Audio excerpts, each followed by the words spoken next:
इस पृष्ठ पर ये पृष्ठ में दिखाई गई हैं तथा अगले पृष्ठ पर दिए गए चित्रों में चिपको आंदोलन के सहभागी एवं नेताओं को दर्शाया गया है। यह आंदोलन देश के पर्यावरणीय आंदोलन में अहम स्थान रखता है। इस अध्याय में आजादी के 3 दशक बाद लोगों को धीरज टूटने लगा था। जनता को बेचैनी कई रूपों में अभिव्यक्त हुई। पिछले अध्याय में हम आम चुनावी भूचाल और राजनीतिक संकट के बारे में पढ़ चुके हैं। बहरहाल जन असंतोष की अभिव्यक्ति सिर्फ इसी रूप में ही नहीं हुई। 1970 के दशक में विभिन्न सामाजिक वर्गों जैसे महिला, छात्र, दलित और किसानों को लग रहा था कि लोकतांत्रिक राजनीति उनकी जरूरत और मांगों पर ध्यान नहीं दे रही है। इसके चलते ये समूह अपनी आवाज बुलंद करने के लिए विभिन्न सामाजिक संगठनों के झंडे के नीचे एकजुट हुए। इन आवाजों से जन आंदोलन का ज्वार उमड़ा और भारतीय राजनीति में नए सामाजिक आंदोलन सक्रिय हुए। इस अध्याय में हम 1970 के दशक के बाद के जन आंदोलन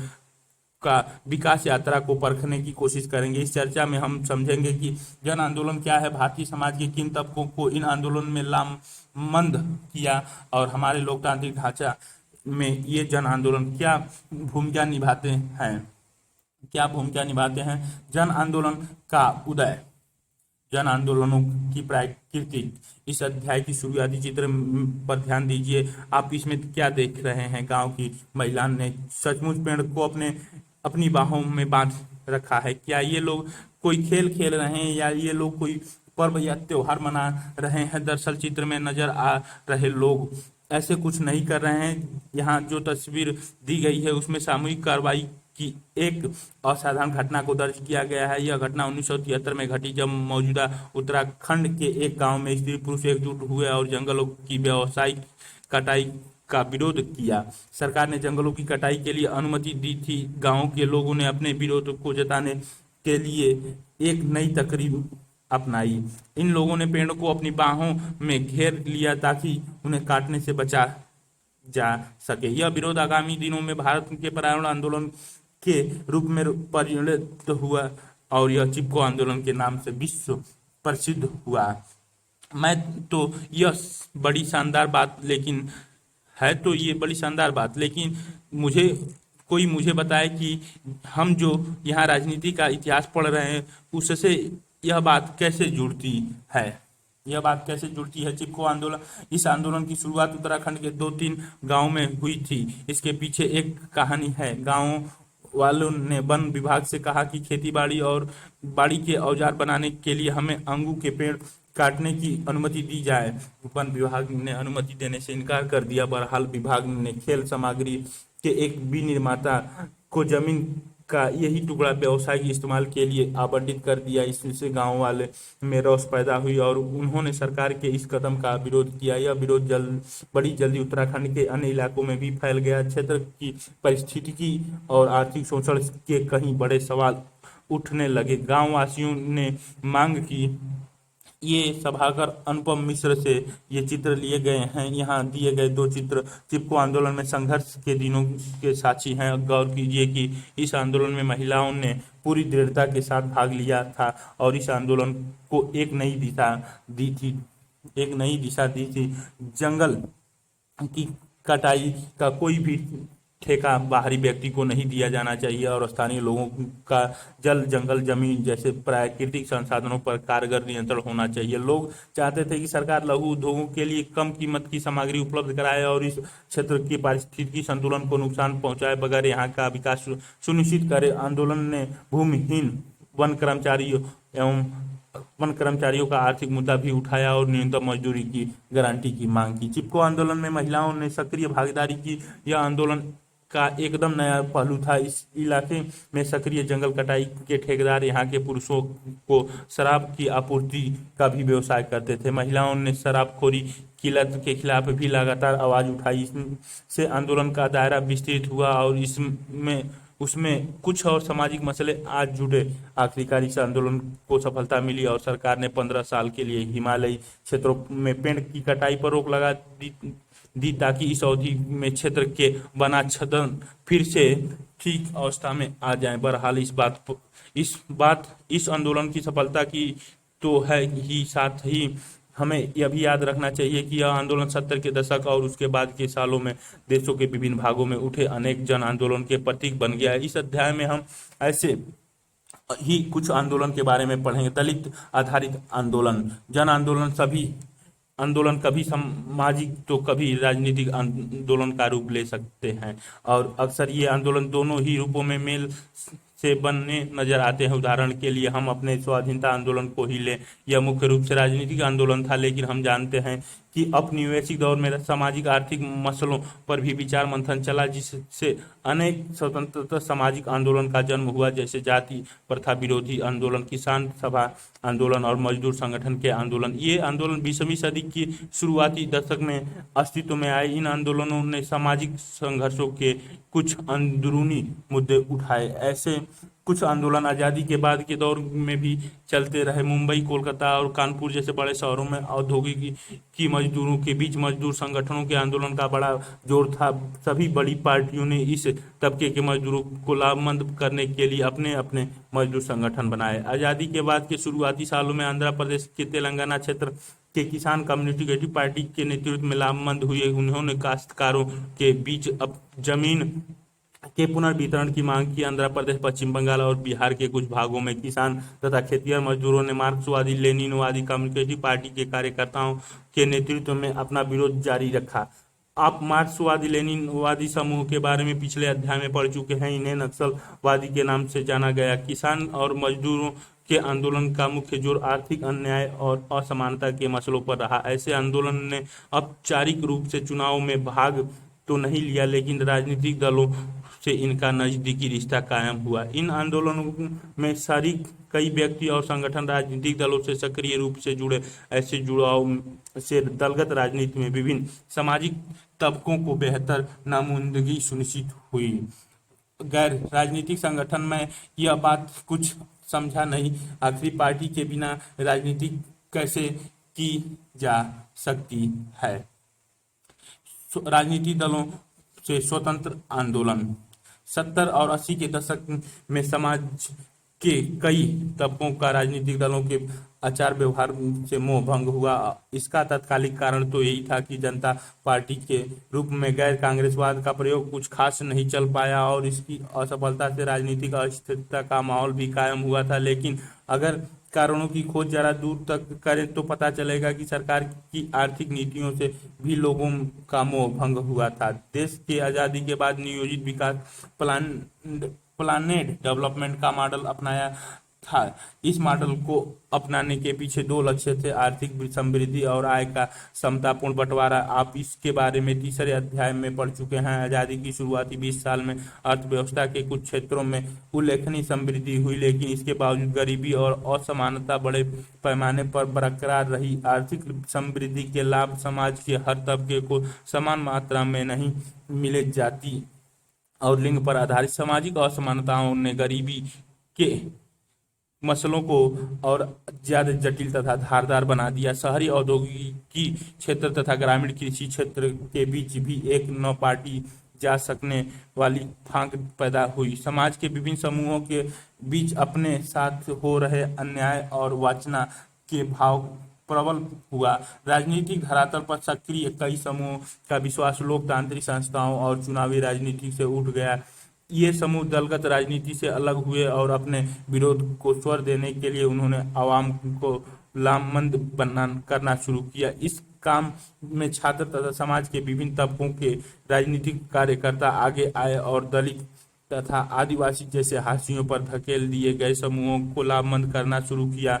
मध्य वर्ग के युवा कार्यकर्ता ने गांवों के गरीब लोगों के बीच रचनात्मक कार्यक्रम तथा सेवा संगठन चलाए। इन संगठनों के सामाजिक कार्य को प्रकृति स्वयंसेवी थी, इसीलिए इन संगठनों को स्वयंसेवी संगठन या स्वयंसेवी क्षेत्र के संगठन कहा गया। ऐसे स्वयंसेवी संगठनों ने अपने को दलगत राजनीति से दूर रखा। स्थानीय दलों स्थानीय अथवा क्षेत्रीय स्तर पर ये संगठन न तो चुनाव लड़े और न ही इन्होंने किसी एक राजनीतिक दल को अपना समर्थन दिया। ऐसे अधिकांश संगठन राजनीति में विश्वास करते थे और उसमें भागीदारी भी करना चाहते थे, लेकिन इन्होंने राजनीतिक भागीदारी के कारण राजनीतिक दलों को नहीं चुना। इसी कारण इन संगठनों को स्वतंत्र राजनीतिक संगठन कहा जाता है। इन संगठनों का मानना था कि स्थानीय मसलों के समाधान में स्थानीय नागरिकों की सीधी और सक्रिय भागीदारी राजनीतिक दलों की अपेक्षा कहीं ज्यादा कारगर होगी। इन संगठनों का विश्वास था कि लोगों को की सीधी भागीदारी से लोकतांत्रिक सरकार की प्रकृति में सुधार आएगा। जन आंदोलन में अक्सर अपने सरोकार को जाहिर करने के लिए पोस्टरों का इस्तेमाल होता है। बहुधा ये पोस्टर बड़े कल्पनाशील और सुंदर ढंग से बने होते हैं। यहाँ ऐसे ही कुछ पोस्टर को एक बनागी दी गई है, देखें ऊपर से नीचे क्रमवार है। पहला पोस्टर कोको कोला संयंत्र के विरोध में बनाया गया। दूसरा पोस्टर एक राजमार्ग के निर्माण के प्रति विरोध जताने के लिए तैयार किया गया है। तीसरा पोस्टर पेरियार नदी को बचाने के लिए अभियान से संबंधित है। ये पहला पोस्टर जो कोको कोला colonization सभागार design and people they destroyed them before the destroy us peoples do not protect. और ये नीचे 3 पोस्टर अलग अलग बनाए गए हैं। नामदेव ढसाल न सदियों तक सफर किया कि उन लोगों ने न सूरज की तरफ पीठ की है, लेकिन अब हमें कहना है ना अंधेरे की इस पथ का यात्रा से। हाँ, हमारे पुरखों अंधेरे को ढोते ढोते झुक गए, लेकिन अब हमें उतारना है बोझ उनकी पीठ से। इस अनुपम नगर के लिए ही बिखरा था हमारा लहू और बदले में यह मिला खाने को पत्थर। लेकिन अब हमें ढानी ही होगी यह इमारत जो चूम रही आकाशों को। हजारों वर्ष बाद मिला हमें वह सूरजमुखी आशीषों वाला फकीर। अब सूरजमुखी की तरह हमें भी घूमना ही होगा मुख अपना सूरज की तरफ। नामदेव ढसाल कृत गोलपीठ की मराठी कविता का हिंदी अनुवाद। अब भी ऐसे स्वयंसेवी संगठन शहरी और ग्रामीण इलाकों में लगातार सक्रिय है। बहरहाल अब इनकी प्रकृति बदल गई है। बाद के समय में ऐसे अनेक संगठनों का वित्त पोषण विदेशी एजेंसियों से होने लगा। ऐसी एजेंसी में अंतर्राष्ट्रीय स्तर की सर्विस एजेंसियां भी शामिल हैं। इन संगठनों को बड़े पैमाने पर अब विदेशी धनराशि प्राप्त होती है, जिससे स्थानीय पहल का आदर्श कुछ कमजोर हुआ है। दलित पैंथर्स मराठी के प्रसिद्ध कवि नामदेव ढसाल की इस कविता को पढ़िए। क्या आप बता सकते हैं कि इस कविता में आए अंधेरे की पथ यात्रा और सूर्यमुखी आशीषों वाला फकीर क्या अर्थ है? अंधेरे की पथ यात्रा से संकेत दलित समुदाय की ओर किया गया। इस समुदाय ने हमारे समाज में लंबे समय तक क्रूरतापूर्ण जातिगत अन्याय को भुगता है। कवि ने इस समुदाय के मुक्तिदाता डॉक्टर अंबेडकर को इंगित करने के लिए सूर्यमुखी आशीषों वाले फकीर पद का प्रयोग किया है। महाराष्ट्र के दलित कवियों ने 70 के दशक में ऐसी अनेक कविताएं लिखी। आजादी के 20 साल बाद भी दलित समुदाय को पीड़ा के अनुभवों से गुजरना पड़ रहा था और उनकी इस पीड़ा तथा आक्रोश की अभिव्यक्ति इन कविताओं में हुई। बहरहाल दलित समुदाय अपने लिए एक सुंदर भविष्य की आशा से भरा हुआ था, एक ऐसा भविष्य जिसे दलित समुदाय स्वयं अपने हाथों से गढ़े। अब सामाजिक आर्थिक बदलावों को लेकर डॉक्टर अंबेडकर ने स्वप्न और हिंदू जाति व्यवस्था के ढांचे से बाहर दलितों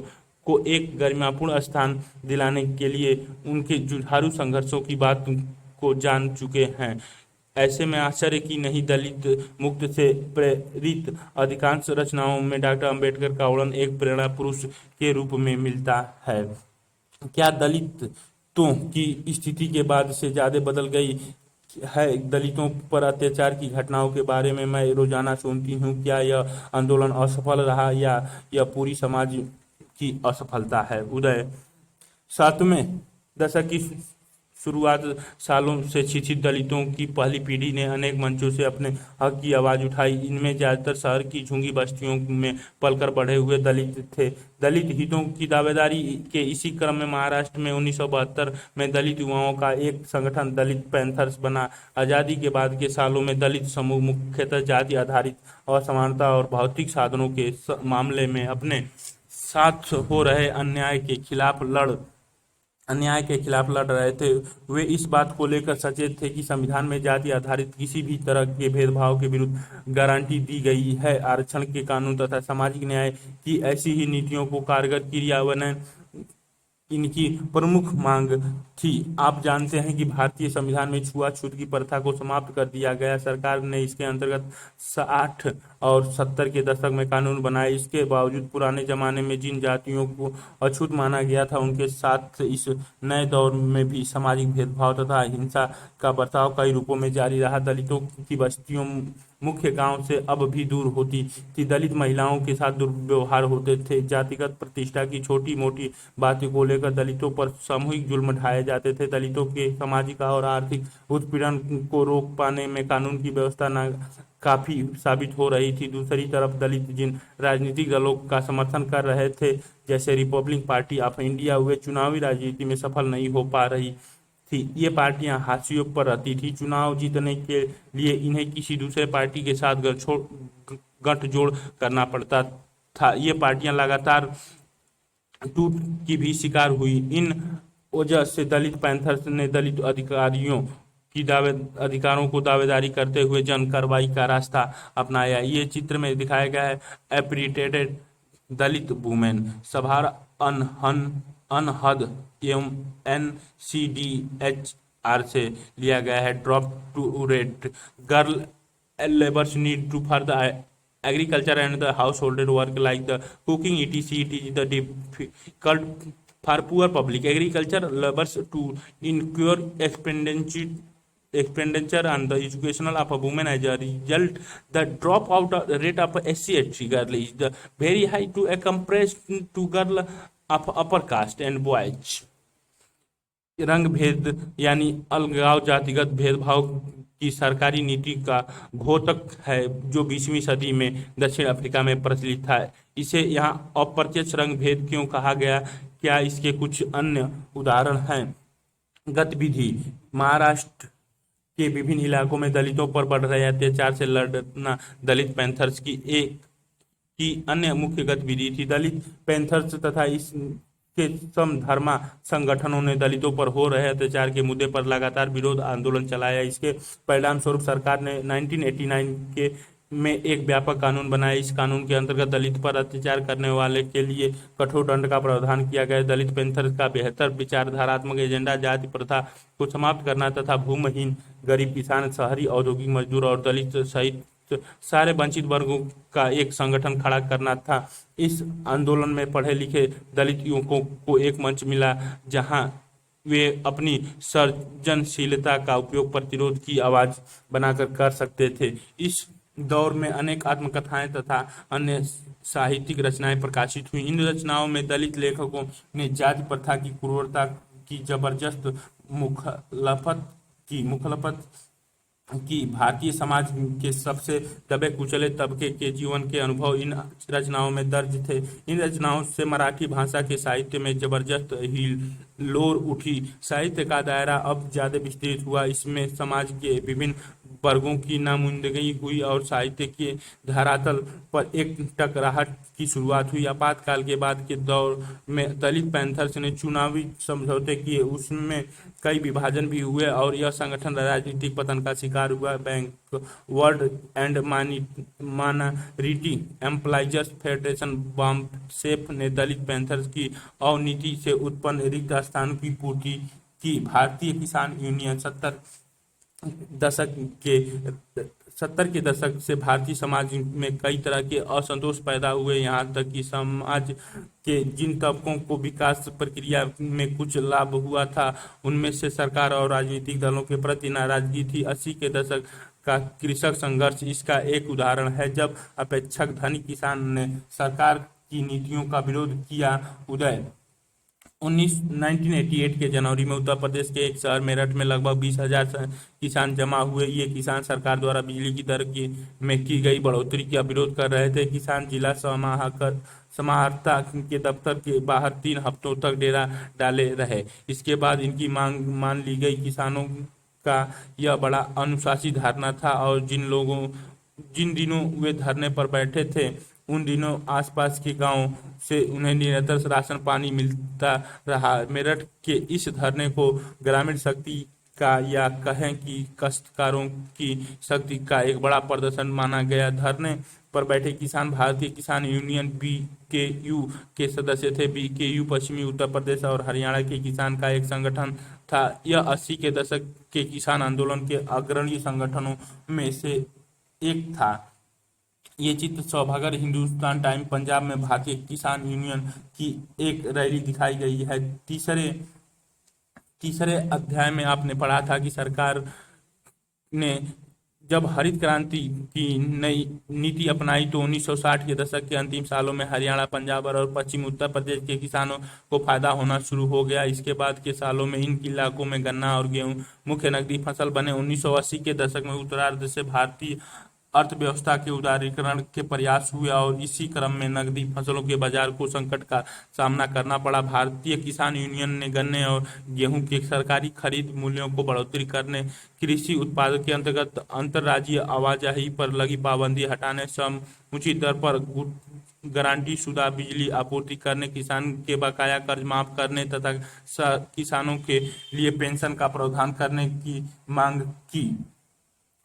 ऐसी मांग ये देश के अन्य किसान संगठनों ने भी उठाई। महाराष्ट्र के श्वेतकारी संगठन ने किसानों के आंदोलन को इंडिया की ताकत यानी शहरी औद्योगिक क्षेत्र के खिलाफ भारत यानी ग्रामीण क्षेत्र कृषि क्षेत्र का संग्राम करार दिया। आप तीसरे अध्याय में यह बात पढ़ ही चुके हैं कि भारत में अपनाए गए विकास के मॉडल से जुड़े विवादों में कृषि बनाम उद्योग का विवाद प्रमुख था। यह विवाद 80 के दशक में एक बार फिर उठा जब उदारीकरण की आर्थिक नीतियों के कारण कृषि क्षेत्र पर खतरे मंडराने लगे थे। मुझे कोई ऐसा नहीं मिला जो कहे कि मैं किसान बनना चाहता हूं। क्या हमें अपने देश में किसानों की जरूरत नहीं है? विशेष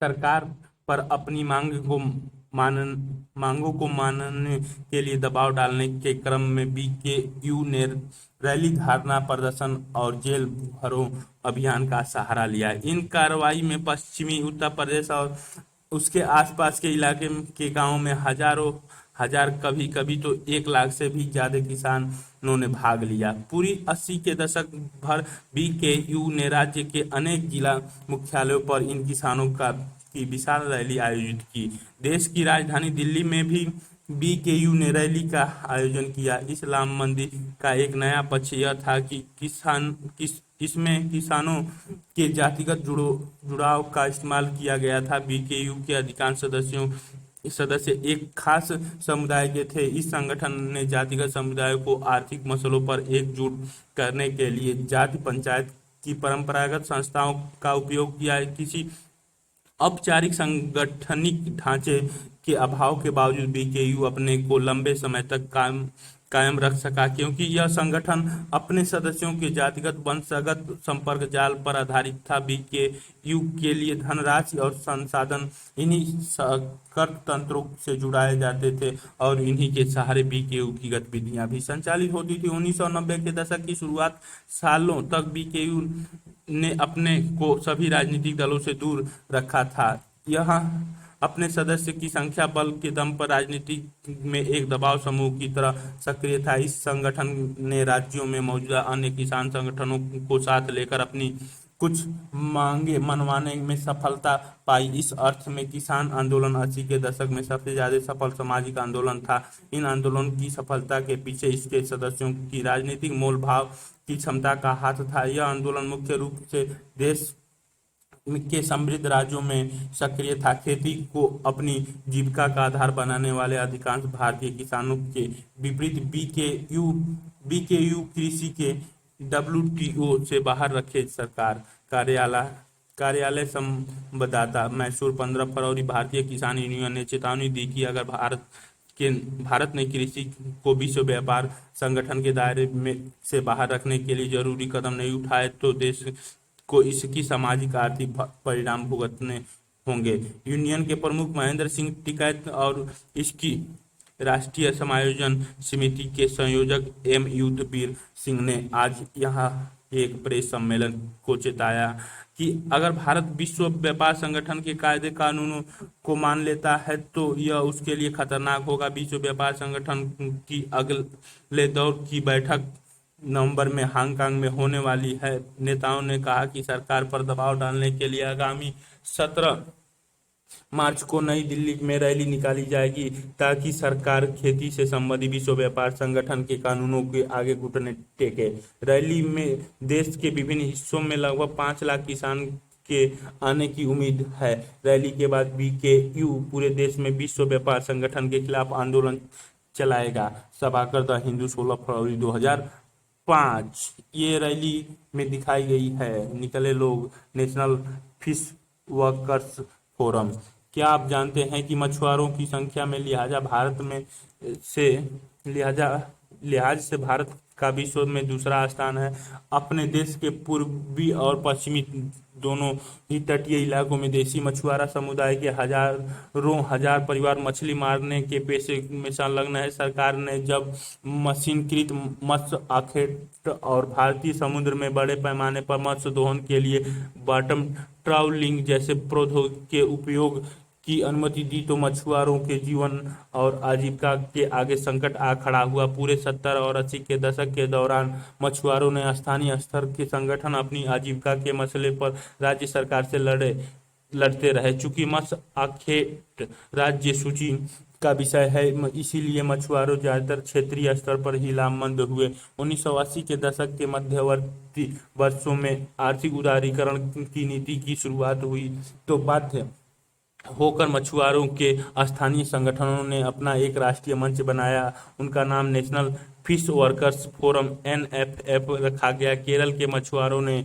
अपने हम पेशा साथियों को लामबंद करने की मुख्य जिम्मेवारी संभाली। इसके अंतर्गत दूसरे राज्यों में हमेशा हम पेशा महिलाओं को भी अपने साथ लामबंद करने की जिम्मा संभाली शामिल था। नेशनल फिश वर्कर्स फोरम ने 1997 में केंद्र सरकार के साथ अपनी पहली कानूनी लड़ाई लड़ी और इसमें उसे सफलता मिली। इस क्रम में उसके कामकाज के एक ठोस रूप भी ग्रहण किया। NFF की यह लड़ाई सरकार की एक खास नीति के खिलाफ थी। केंद्र सरकार की इस नीति के अंतर्गत व्यावसायिक जहाजों को गहरे समुद्र में मछली मारने की इजाजत दी गई थी। इस नीति के कारण अब बहुराष्ट्रीय निगमों के लिए भी इस क्षेत्र के दरवाजे खुल गए थे। पूरे 1990 के दशक में NFF ने केंद्र सरकार के साथ अनेक कानूनी लड़ाई लड़ी और सार्वजनिक संघर्ष किया। इस मंच ने उन लोगों के हितों की रक्षा के प्रयास किए जो अपने जीवन यापन के लिए मछली मारने के पेशे से जुड़े थे, न कि उनके जो इस क्षेत्र में महज लाभ के लिए निवेश करते हैं। सन 2002 के जुलाई में NFF ने एक राष्ट्रव्यापी हड़ताल का आह्वान किया। हड़ताल का यह आह्वान विदेशी कंपनियों को सरकार द्वारा मछली मारने के लाइसेंस जारी करने की विरोध में किया गया था। NFF ने पारिस्थितिकी की रक्षा और मछुआरों के जीवन को बचाने के लिए विश्व भर के समधर्मा संगठनों के साथ हाथ मिलाया है। ये सभाकर जुबाना से ये चित्र लिया गया है। जैसे संगठन के सदस्य बाजार के लिए नकदी फसल उपजाते थे, बीकेयू के सामने राज्य के अन्य किसान संगठनों ने अपने सदस्य उन समुदायों के बीच से बनाए जिनका क्षेत्र की चुनावी राजनीति से सरूख था। महाराष्ट्र का शेतकारी संगठन और कर्नाटक का रैयत संघ ऐसे किसान संगठनों का जीवंत उदाहरण है। महिलाओं ने शराब माफियों को हराया। चित्तूर जिले के कारी नारी मंडल स्थित गुडुग रूल गांव की महिलाएं अपने गांव में ताड़ी की बिक्री पर पाबंदी लगाने के लिए एकजुट हुई। उन्होंने अपनी बात गांव की ताड़ी विक्रेता तक पहुंचाई। महिलाओं ने गांव में ताड़ी लाने वाली जीप को वापस लौटाने पर मजबूर कर दिया। जब गांव के ताड़ी विक्रेता ने ठेकेदार को इसकी सूची दी तो ठेकेदार ने उनके साथ गुंडों का एक दल भेजा। गांव की महिलाएं इससे भी नहीं डरी। ठेकेदार ने पुलिस को बुलाया, लेकिन पुलिस भी पीछे हट गई। एक सप्ताह बाद ताड़ी की बिक्री का विरोध करने वाली महिलाओं पर ठेकेदार के गुंडे ने सरियों और घातक हथियारों से हमला किया, लेकिन गुंडों के हमले के बावजूद महिलाओं की एकजुटता बरकरार रही और अंततः ठेकेदार और उसके गुंडों को हार माननी पड़ी। फिर महिलाओं ने 3 जीप ताड़ी को फेंक दिया। 29 अक्टूबर 1992 को ईनाडु में छपी खबर पर आधारित है। ताड़ी विरोधी आंदोलन। जब बीकेयू उत्तर में किसान को लामबंद कर रहा था, उसी समय एक अलग तरह का आंदोलन दक्षिणी राज्य आंध्र प्रदेश में आकार ले रहा था। यह महिलाओं का एक स्वतः स्फूर्त आंदोलन था। ये महिलाएं अपने आसपास पड़ोस में मदिरा की बिक्री पर पाबंदी की मांग कर रही थी। 1992 के सितंबर और अक्टूबर माह में इस तरह की खबरें तेलुगु प्रेस में लगभग रोज दिखती थी। गांव का नाम बदला जाता पर खबर वैसी ही होती। ग्रामीण महिलाओं ने शराब के खिलाफ लड़ाई छेड़ रखी थी। यह लड़ाई माफिया और सरकार दोनों के खिलाफ थी। इस आंदोलन ने ऐसे रूप धारण किया कि इसे राज्य में ताड़ी विरोधी आंदोलन के रूप में जाना गया।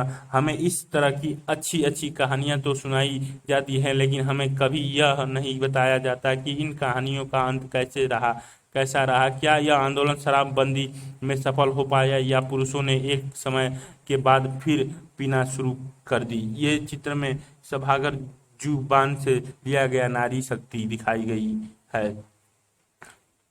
उदय। आंध्र प्रदेश के नेल्लौर जिले के एक दूर दराज गांव में दुबरगट्टा में 1990 की शुरुआती दौर में महिलाओं के बीच प्रौढ़ साक्षरता कार्यक्रम चलाया गया, जिसमें महिलाओं ने बड़ी संख्या में पंजीकरण कराया। कक्षाओं में महिलाएं घर के पुरुष द्वारा देसी शराब, ताड़ी आदि पीने की शिकायतें करती थी। ग्रामीणों को शराब की गहरी लत लग चुकी थी। इसके चलते वे शारीरिक और मानसिक रूप से भी कमजोर हो गए थे। शराबखोरी से क्षेत्र की ग्रामीण अर्थव्यवस्था बुरी तरह प्रभावित हो रही थी। शराबखोरी के बढ़ने से कर्ज का बोझ बढ़ा। पुरुष अपने काम से लगातार गैर हाजिर रहने लगे। शराब के ठेकेदार मदिरा व्यापार पर एकाधिकार बनाए रखने के लिए अपराधों में व्यस्त थे। शराबखोरी से सबसे ज्यादा दिक्कत महिलाओं को ही हो रही थी। इससे परिवार की अर्थव्यवस्था चरमराने लगी। परिवार में तनाव और मारपीट का माहौल बनने लगा। नेल्लोर में महिलाएं ताड़ी की बिक्री के खिलाफ आगे आई और उन्होंने शराब की दुकानों को बंद कराने के लिए दबाव बनाना शुरू कर दिया। यह खबर तेजी से फैली और करीब 5,000 गांवों की महिलाओं ने आंदोलन में भाग लेना शुरू कर दिया। प्रतिबंध संबंधी एक प्रस्ताव को पास कर इसे जिला कलेक्टर को भेज दिया गया। नेल्लौर जिले में ताड़ी की नीलामी 17 बार रद्द हुई। नेल्लौर जिले का यह आंदोलन धीरे धीरे पूरे राज्य में फैल गया। सभागार द हिंदू से यह पोस्टर हैदराबाद फैल गया। हैदराबाद 1992 में ताड़ी की बिक्री के विरोध में महिलाओं का विरोध प्रदर्शन। आंदोलन की कड़ियां। ताड़ी विरोधी आंदोलन का नारा बहुत साधारण था, ताड़ी की बिक्री बंद करो, लेकिन इस साधारण नारे के क्षेत्र के व्यापक सामाजिक, आर्थिक और राजनीतिक मुद्दे तथा महिलाओं के जीवन के गहरे प्रभावित किए। ताड़ी व्यवसाय को लेकर अपराध एवं राजनीति के बीच एक गहरा नाता बन गया था। राज्य सरकार को ताड़ी की बिक्री से काफी राजस्व की प्राप्ति होती थी, इसीलिए वह इस पर प्रतिबंध नहीं लगा रही थी। स्थानीय महिलाओं के समूह ने इन जटिल मुद्दों को अपने आंदोलन में उठाना शुरू किया। ये घरेलू हिंसा के मुद्दे पर भी खुले तौर पर चर्चा करने लगी। आंदोलन ने पहली बार महिलाओं को घरेलू हिंसा जैसे निजी मुद्दे पर बोलने का मौका दिया। इस तरह ताड़ी विरोधी आंदोलन महिला आंदोलन का एक हिस्सा बन गया। इससे पहले घरेलू हिंसा, दहेज प्रथा, कार्यस्थल और सार्वजनिक स्थानों पर यौन उत्पीड़न के खिलाफ काम करने वाली महिला समूह आमतौर पर शहरी मध्यवर्गीय महिलाओं के बीच ही सक्रिय थे और यह बात पूरे देश पर लागू होती थी। महिला समूह के सतत प्रयास से यह समझदारी विकसित होनी शुरू हुई कि औरतों पर होने वाली अत्याचार और लैंगिक भेदभाव का मामला खासा जटिल है। 8वें दशक के दौरान महिला आंदोलन परिवार के अंदर और उसके बाहर होने वाली यौन हिंसा के मुद्दे पर केंद्रित रहा। इन समूहों ने दहेज प्रथा के खिलाफ मुहिम चलाई और लैंगिक समानता के सिद्धांत पर आधारित व्यक्तिगत और संपत्ति कानून की मांग की।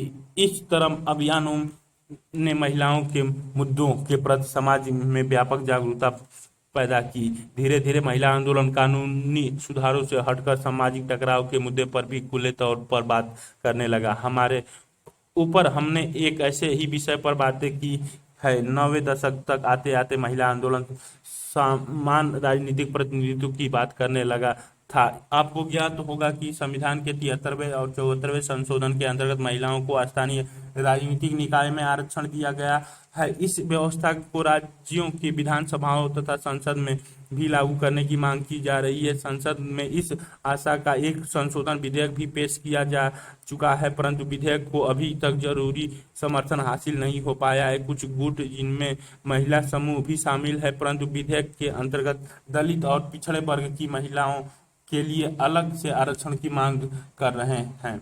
नर्मदा बचाओ आंदोलन, ये सभी सामाजिक आंदोलन जिनके बारे में हमने अभी तक चर्चा की है, देश में आज़ादी के बाद अपनाए गए आर्थिक विकास के मॉडल पर सवालिया निशाना। सभाकर इंडिया टुडे से ये फेडरेशन लिया गया है। दहेज विरोधी अधिनियम के पक्ष में का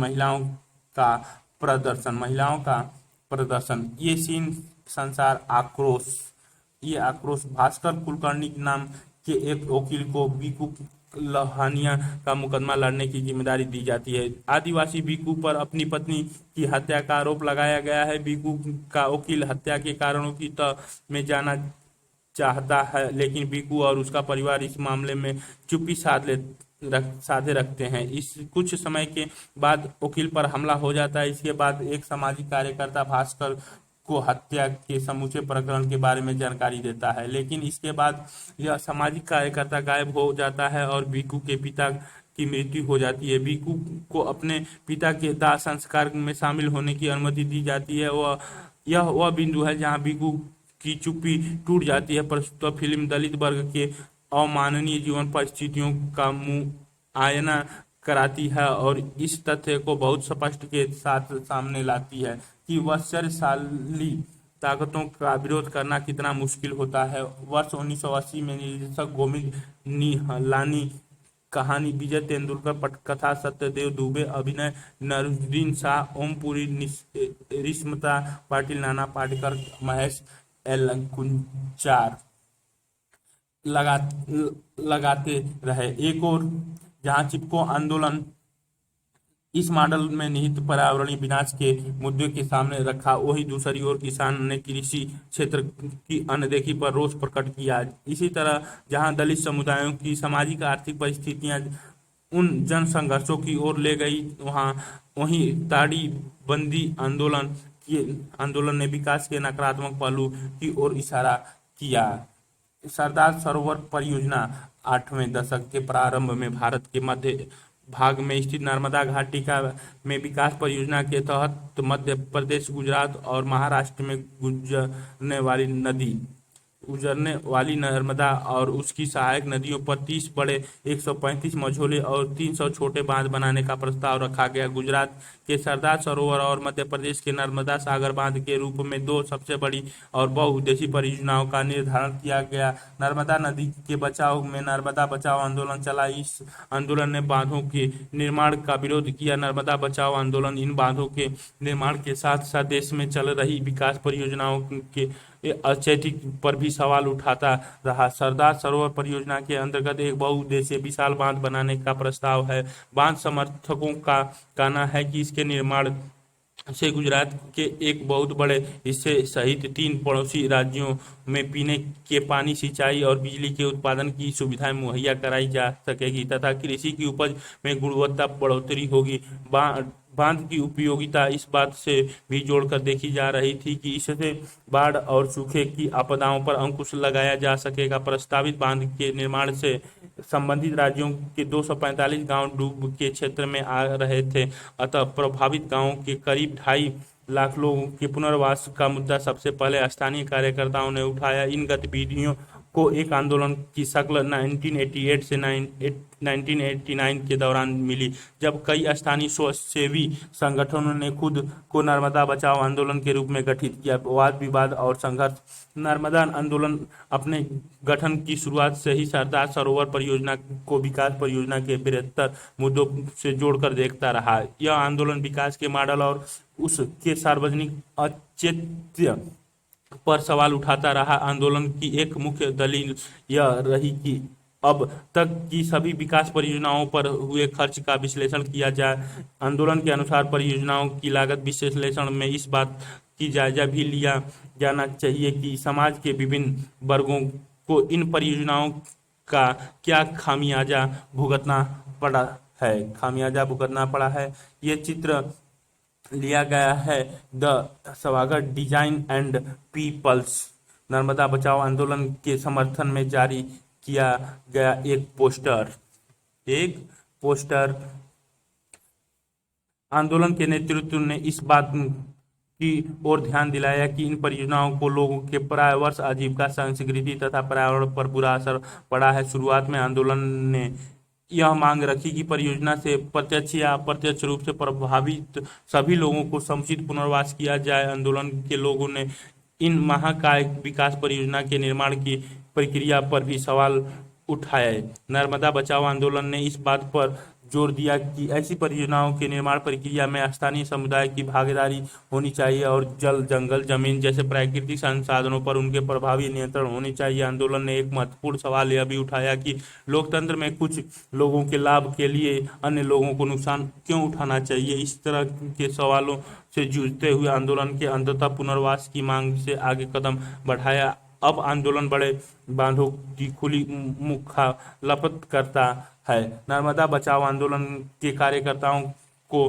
का गुजरात जैसे राज्यों में तीव्र विरोध हुआ, परंतु अब सरकार और न्यायपालिका दोनों ही यह स्वीकार करते हैं कि लोगों को पुनर्वास मिलना चाहिए। सरकार द्वारा 2003 में स्वीकृत राष्ट्रीय पुनर्वास नीति को नर्मदा बचाओ जैसे सामाजिक आंदोलनों की उपलब्धि के रूप में देखा जा सकता है, परंतु सफलता के साथ ही नर्मदा बचाओ आंदोलन को बांध के निर्माण पर रोक लगाने की मांग उठाने पर तीखा विरोध भी झेलना पड़ा। आलोचकों का कहना है कि आंदोलन के अड़ियल रवैये विकास की प्रक्रिया, पानी की उपलब्धता और आर्थिक विकास में बाधा उत्पन्न कर रहे हैं। सुप्रीम कोर्ट ने इस मामले में सरकार को बांध का काम आगे बढ़ाने की हिदायत दी, लेकिन साथ ही उसे यह आदेश भी दिया कि प्रभावित लोगों का पुनर्वास सही ढंग से किया जाए। नर्मदा बचाओ ये चित्र में ये इधर वाले चित्र जो बच्चियों के साथ बैठे विकास परियोजनाओं के कारण कभी धनवान की कॉलोनी या शहर को गिराया गया हो, ऐसा सुनने में नहीं आया। हमेशा आदिवासी और गरीबों को ही अपना घर छोड़ने के लिए मजबूर होना क्यों पड़ता है, ऐसा क्यों। ऊपर नर्मदा बचाओ आंदोलन के कार्यकर्ता जल समाधि लेते हुए 2002 में दिखाए गए। ये जल समाधि लेते हुए दिखाई गई है। नीचे नर्मदा बचाओ आंदोलन द्वारा आयोजित एक नाव रैली दिखाई गई है। आंदोलन 2 से भी ज्यादा दशकों तक चला। आंदोलन ने अपनी मांग मुखर करने के लिए हर संभव लोकतांत्रिक रणनीति का इस्तेमाल किया।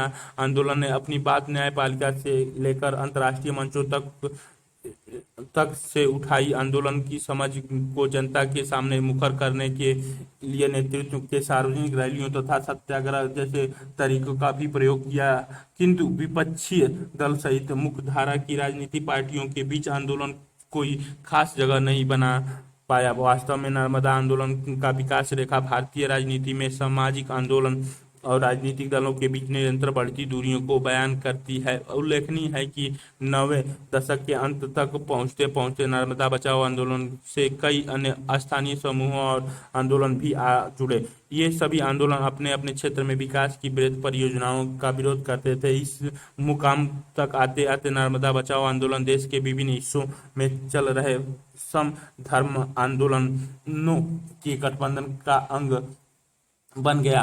जन आंदोलन के सबक।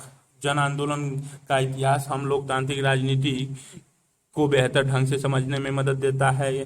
हमने देखा कि इस तरह के गैर दलीय आंदोलन अनियमित ढंग से खड़े नहीं हो जाते, उन समयों के तौर पर नहीं देखा जाना चाहिए कि इन आंदोलनों का उद्देश्य दलीय राजनीति की खामियों को दूर करना था। इस रूप में इन आंदोलनों को देश की लोकतांत्रिक राजनीति के अहम हिस्से के तौर पर देखा जाना चाहिए। सामाजिक आंदोलनों ने समाज के उन नए वर्गों की सामाजिक आर्थिक समस्याओं को अभिव्यक्ति दी जो अपनी दिक्कतों को चुनावी राजनीति के जरिए हल नहीं कर पा रहे थे। विभिन्न सामाजिक समूहों के लिए ये आंदोलन अपनी बात रखने का बेहतर माध्यम बनकर उभरे। समाज के गहरे तनाव और जनता के क्षोभ को एक सार्थक दिशा देकर इन आंदोलनों ने एक तरह से लोकतंत्र की रक्षा की। सक्रिय भागीदारी के नए रूपों के प्रयोग ने भारतीय लोकतंत्र के जनाधार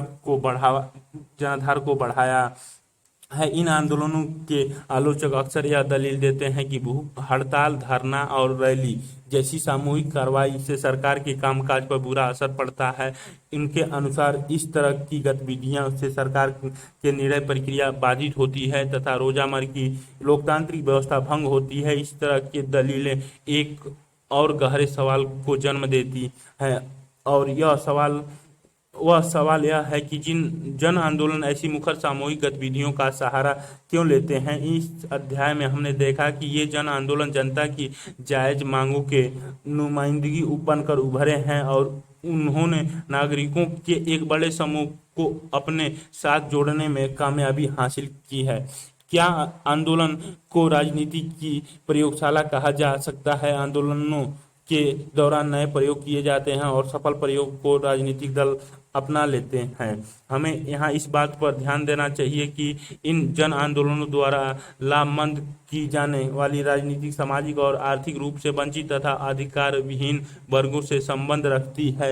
जन आंदोलनों द्वारा अपनाए गए तौर तरीकों से जाहिर होते हैं कि रोजमर्रा की लोकतांत्रिक प्रक्रिया में इन वंचित समूहों को अपनी बात कहने का पर्याप्त मौका नहीं मिलता था। इसी कारण ये समूह चुनावी शासन भूमि से अलग जन कार्रवाई और लामबंदी की रणनीति अपनाते हैं। ये Renaissance, the people's movement, Ambedkar India, जी जेंट्स, सदाबहार मिशन, पत्रिका वार्ता, सर्वोदय जगत, युवा संवाद, स्त्री काल, मुक्त बाजार, विभिन्न जन आंदोलन अपनी बात को आगे बढ़ाने के लिए अक्सर लघु पत्रिकाएं प्रकाशित करते हैं। सूचना के अधिकार का आंदोलन, सभाकर पंकज पुष्कर, ये पुष्कर घोटाला रथ यात्रा मजदूरों किसान शक्ति संगठन द्वारा विकसित लोक नाटक का एक रूप है। सूचना के अधिकार का आंदोलन जन आंदोलन का सफलता का एक महत्वपूर्ण उदाहरण है। यह आंदोलन सरकार से एक बड़ी मांग को पूरा करने में सफल रहा। इस आंदोलन की शुरुआत 1990 में हुई और इसके नेतृत्व किया मजदूर किसान शक्ति संगठन MKSS ने। राजस्थान में काम कर रहे इस संगठन ने सरकार के सामने यह मांग रखी कि अकाल राहत कार्य और मजदूरों को दी जाने वाली पगार के रिकॉर्ड का सार्वजनिक खुलासा किया जाए। यह मांग राजस्थान के एक बेहद पिछड़े इलाके भीम तहसील में सबसे पहले उठाई गई। इस मुहिम के तहत ग्रामीणों ने प्रशासन से अपने वेतन और भुगतान के बिल उपलब्ध कराने को कहा। दरअसल इन लोगों को लग रहा था कि स्कूलों, डिस्पेंसरी, छोटे बांधों तथा समुदाय केंद्रों के निर्माण कार्यों के दौरान उन्हें दी गई मजदूरी में भारी घपला हुआ है। कहने के लिए ये विकास परियोजनाएं पूरी हो गई थी, लेकिन लोगों का मानना था कि सारे काम में धन की हेराफेरी हुई है। पहले 1994 और उसके बाद 1996 में मजदूर किसान शक्ति संगठन ने जन सुनवाई का आयोजन किया और प्रशासन को इस मामले में अपना पक्ष स्पष्ट करने को कहा। आंदोलन के दबाव में सरकार को राजस्थानी पंचायती राज अधिनियम से संशोधन करना पड़ा। नए कानून के तहत जनता को पंचायत के दस्तावेजों की प्रमाणित प्रतिलिपि प्राप्त करने की अनुमति मिल गई। संशोधन के बाद पंचायतों के लिए बजट, लेखा, खर्च नीतियों और लाभार्थियों के बारे में सार्वजनिक घोषणा करना अनिवार्य कर दिया गया। अब पंचायतों को इन मदों के बारे में नोटिस बोर्ड या अखबारों में सूचना देनी होती है। 1996 में MKSS ने दिल्ली में सूचना के अधिकार को लेकर राष्ट्रीय समिति का गठन किया। इस कार्रवाई का लक्ष्य सूचना के अधिकार को राष्ट्रीय अभियान के रूप में देना था। इससे पहले consumer education and research centre, उपभोक्ता शिक्षा एवं अनुसंधान केंद्र, प्रेस काउंसिल तथा शहरी समिति ने सूचना के अधिकार का एक मसौदा तैयार किया। 2002 में सूचना का स्वतंत्रता नाम का एक विधेयक पारित हुआ था। यह एक कमजोर अधिनियम था और इसे अमल में नहीं लाया गया। सन 2004 में सूचना के अधिकार के विधेयक को सदन में रखा गया। जून 2005 में विधेयक को राष्ट्रपति की मंजूरी हासिल हुई। ये चित्र सभागार सुधीर तेलंग UNDPM योजना आयोग द्वारा, माफ करें, हम आपको बस सूचना अधिकार अधिनियम की एक प्रतिलिपि दे सकते हैं। Right to the information act. Right to the information act पिछले 25 सालों के दौरान आपके शहर या जिले में कौन से आंदोलन सक्रिय रहा है? आंदोलन के बारे में निम्नलिखित जानकारी प्राप्त करने का प्रयास करें। आंदोलन कब शुरू हुआ, कब तक सक्रिय रहा, आंदोलन के प्रमुख नेताओं के नाम बताएं, इन आंदोलन को किन सामाजिक समूहों का समर्थन प्राप्त है, आंदोलन के खास मुद्दे और मुख्य मांगे क्या थी, क्या यह आंदोलन सफल हुआ, आपके क्षेत्र में इस आंदोलन का दूरगामी प्रभाव क्या हुआ। यह बात हाल की नई आर्थिक नीतियों के मामले में देखी जा सकती है। आप 9वीं अध्याय में पढ़ेंगे। कम बेशों सभी राजनीतिक दल इन नीतियों को लागू करने के पक्ष में हैं। इसका मतलब यह हुआ कि हाशिए पर मौजूदा जिन सामाजिक समूहों पर आर्थिक नीतियों का दुष्प्रभाव पड़ सकता है, उन पर ये राजनीतिक दल खास ध्यान नहीं देंगे और न ही मुख्यधारा की मीडिया उन पर ध्यान देगी। ऐसे में नई आर्थिक नीतियों का विरोध करना हो तो जन कार्रवाई का ही रास्ता बचता है। जन आंदोलन यही काम करते हैं। वे राजनीतिक दलों के चालू मुहावरों से अलग अपने मुद्दे उठाते हैं। आंदोलन का मतलब सिर्फ धरना प्रदर्शन या सामूहिक कार्रवाई नहीं होता। इसके अंतर्गत किसी समस्या से पीड़ित लोगों को धीरे धीरे एकजुट होना और समान अपेक्षाओं के साथ एक सी मांग उठाना जरूरी है। इसके अतिरिक्त आंदोलन का एक काम लोगों को अपने अधिकारों को लेकर जागरूक बनाना भी है, ताकि लोग यह समझें कि लोकतंत्र की संस्थाओं से वे क्या क्या उम्मीद कर सकते हैं। भारत के सामाजिक आंदोलन बहुत दिनों से जनता को जागरूक बनाने के लिए इस काम में संलग्न है। ऐसे में इन आंदोलनों ने लोकतंत्र को बाधा नहीं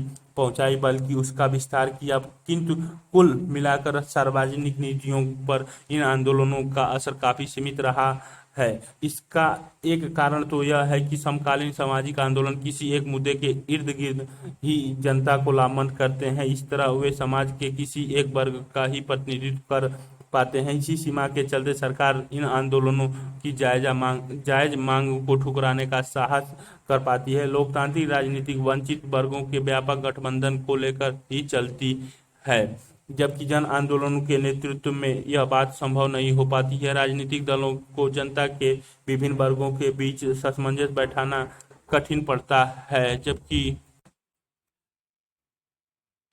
जबकि जन आंदोलनों का नेतृत्व इस वर्गीय हित के प्रश्न को कायदे से नहीं संभाल पाता। जान पड़ता है कि राजनीतिक दलों ने समाज के वंचित और अधिकारहीन लोगों के मुद्दे पर ध्यान देना छोड़ दिया है। जन आंदोलन का नेतृत्व भी ऐसे मुद्दों को सीमित ढंग से ही उठा पाता है। विगत वर्षों में राजनीतिक दल और जन आंदोलन का आपसी संबंध कमजोर होता गया है। इससे राजनीति में एक सूनेपन का माहौल पनपा है। हाल के वर्षों में भारत की राजनीति में यह एक बड़ी समस्या के रूप में उभरा है।